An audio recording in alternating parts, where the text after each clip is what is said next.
धारणी शहरात पुन्हा एकदा अजब गजब कारभार समोर आला आहे।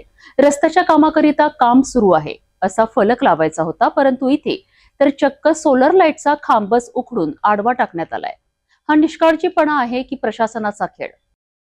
धारणी शहर हे नेहमीच भोंगळ कारभार आणि अजब निर्णयांमुळे चर्चेत असतं। आता पुन्हा एकदा असाच एक प्रकार समोर आला आहे।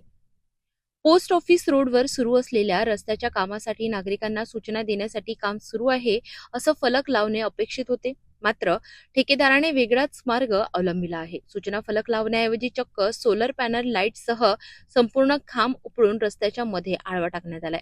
या प्रकारामुळे दोन गंभीर प्रश्न उपस्थित होतात। सार्वजनिक मालमत्तेची अशी उधळपट्टी का आणि प्रशासन याकडे दुर्लक्ष का करते?